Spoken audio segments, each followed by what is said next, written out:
aller plus loin avec notre invité ce soir, c'est Jérémy de Serle. Bonsoir. Je le disais, vous êtes donc président des jeunes agriculteurs. Vous avez vu Emmanuel Macron tout à l'heure. Comment ça s'est passé? Que lui avez-vous dit? Qu'est-ce que vous retenez de ce rendez-vous?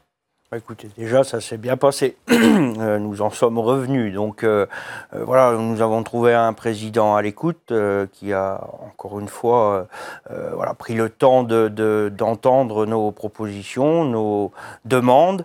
Et ce que nous lui avons redit, nous, c'est que l'agriculture avait toute sa place dans les questions du moment. Alors, bien sûr, autour du grand débat national, mais dans les questions peut-être un peu plus à long terme sur l'environnement, sur les enjeux sociétaux, sur la politique agricole commune. Voilà, nous lui avons redit l'importance d'écouter avec beaucoup d'attention les problématiques du monde agricole. Il vous a écouté, mais est-ce que pour autant il vous a apporté des garanties sur des sujets plus épineux? Alors on a bien sûr évoqué un petit peu en profondeur la loi alimentation et donc les effets qu'elle doit ou qu'elle devra produire.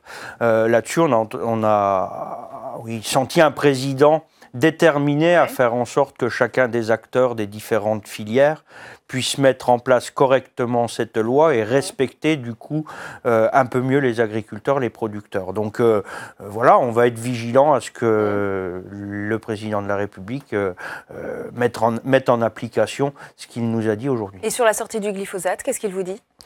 Écoutez, on a choisi de ne pas traiter volontairement ce sujet-là avec lui, parce qu'il a déjà dit ce qu'il en pensait.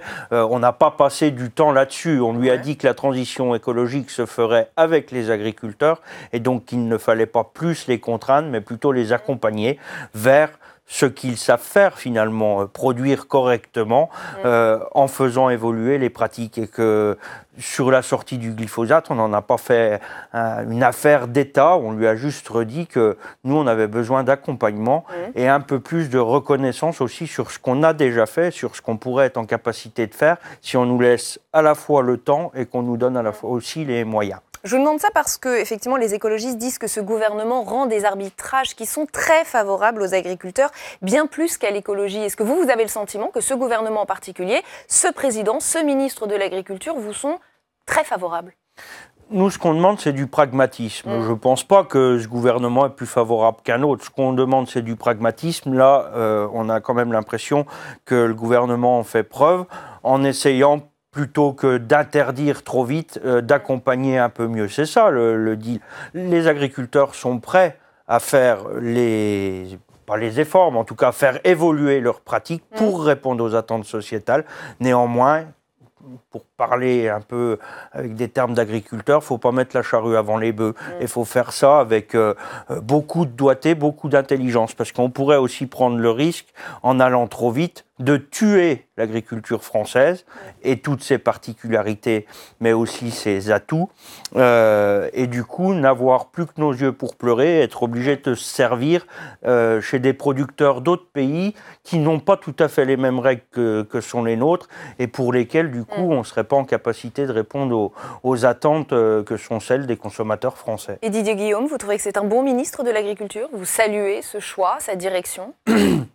Écoutez, c'est un ministre qui est volontaire et qui a choisi de défendre correctement les agriculteurs en étant le plus réaliste possible et en ayant un discours de vérité. Donc on espère que ça va continuer comme ça et qu'ensemble nous soyons assez malins, intelligents pour trouver les voies et moyens qui permettront de répondre correctement et avec le plus de sincérité possible aux attentes, bien sûr sociétales, mais aussi aux attentes des agriculteurs et des agricultrices de ce pays. On voit que votre discours est plutôt positif, pour autant tout ne va pas parfaitement dans le monde agricole. Il y a une dizaine de jours, un grand papier du Monde a été consacré au suicide des agriculteurs, un article signé Béatrice Guret, intitulé « L'hécatombe silencieuse ». On y découvre un isolement incroyable, on y redécouvre même, j'allais dire, l'isolement et la détresse de certains agriculteurs. Que se passe-t-il ?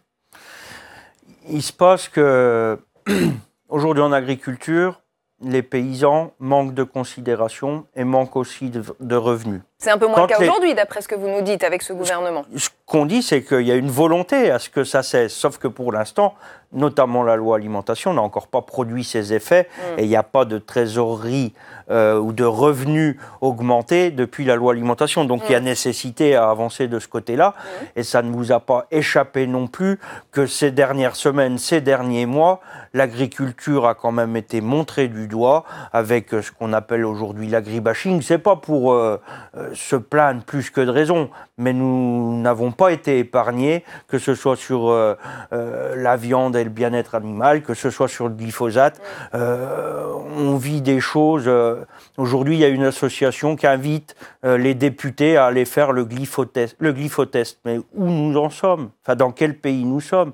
Qu'est-ce que les députés vont aller regarder, comme a pu le faire Élise Lucet, combien qu'il y a de taux de glyphosate dans les urines? Non, mais je veux dire, enfin, voilà, on est en train de travailler à des solutions. C'est pas la peine de continuer d'armer tout ça. Donc voilà, les agriculteurs se sentent persécutés, se sentent montrés du doigt et en ont un petit peu marre. En plus de ne pas gagner leur vie, on continue à dire que ce sont... C'est ce qui explique cette détresse, selon vous. En tout cas, ça joue. Et voilà, aujourd'hui, pour être assez aussi clair, bien sûr que c'est un problème, le glyphosate, et bien sûr qu'il faut y trouver des solutions. Mais il n'y a pas des morts en rang par 4 tous les matins à cause du glyphosate.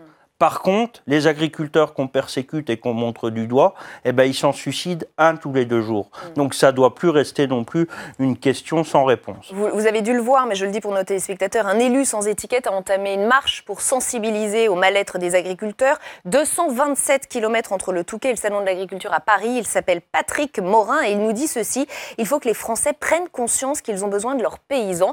Et il dénonce exactement ce que vous venez de dénoncer, un agri-bashing injuste. Il vient de qui alors cet agribashing? De la population? Ce sont les Français qui ont un problème avec leurs agriculteurs? Il vient de quelque part. Les Français aiment leurs agriculteurs.